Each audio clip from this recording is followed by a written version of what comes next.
What if espiya ka ng China? Papahuli ka ba? Ako nga pala ang kapatid ni Alice ko na mayor ng Bamban. 我是爱丽做的姐姐. Malamang kilala niyo siya at sa tingin ko ay mas maigi kung magbibigay ako ng linaw kung sino ba talaga siya. At ito ang storya niya. Oo, tama kayo. Hindi talaga siya Filipino. Lumaki kami sa isang maliit na kubo sa Guizhou, China. Ang Guizhou ay isa sa mga pinakamahirap na lugar sa China.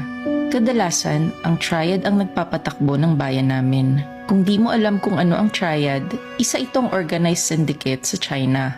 Kung merong yakuza ang Japan, kami naman ay may triad. Pero madiskarte ang tatay namin. Doon siya nakakuha ng trabaho at napalago niya ang negosyo niya, lalo na sa mga pogo. Kaya yumaman din kami, kaso sa maling paraan. Kung di pa kayo naka-follow sa amin, follow ka na para updated ka sa mga bagong stories tulad nito. Noong 2018, lumapit ang Chinese government sa triad at meron silang pinag-usapan. Sa gitna ito ng tensyon sa West Philippine Sea. Sabi ng gobyerno, what if magtanim tayo ng sleeper cell agent o espiya sa Pilipinas, pero hindi dapat malaman na ang Chinese government ang nagpadala nito in case mahuli. Dito na papasok ang triad. Aakuin nila ang sala just in case worst comes to worst at magkabukingan. Kapalit daw nito ay magpapagawa ng isang malaking pogo hub sa bayan na hahawakan ng sleeper agent o spy. Bahala na ang triad kung ano ang gusto nilang gawin sa pogo hub. Isa pang kondisyon ay dapat sila din ang mag-finance ng operasyon. Ang training ng spy ay sagot ng gobyerno ng China dahil wala rin namang kakayahan mag-train ang mga triad members. MSS ang mamamahala dito. Ang MSS ay ang Chinese counterpart ng CIA sa US. Ewan ko naman sa tatay namin at kami ang vinolunteer. At dito nagsimula ang training namin ni Ate Alice. Sinama ako sa training as a backup just in case may mangyari kay ate. 2 years din kaming nag-training. Ang hirap maging espiya. Pero ang pinaka-challenge namin ay ang mag-aral ng Tagalog. Pansin nyo din sa hearing, may punto si Ate Alice at basic Tagalog words lang ang gamit. Kasi nga Mandarin talaga ang native language namin. Hindi rin okay ang backstory namin ni Ate Alice. Wala masyadong eksplanasyon sa mga nawawalang taon namin bago dumating ng Pilipinas. Sabi nila, wag na daw pansinin masyado. Madali namang mauto ang mga Pilipino. Pera lang ang katapat. 2020 pinadala si Ate Alice sa Bamban. At dito na nila plinano na maging mayor si ate sa Bamban. Isang maliit lang na munisipyo para di halata ng Philippine government.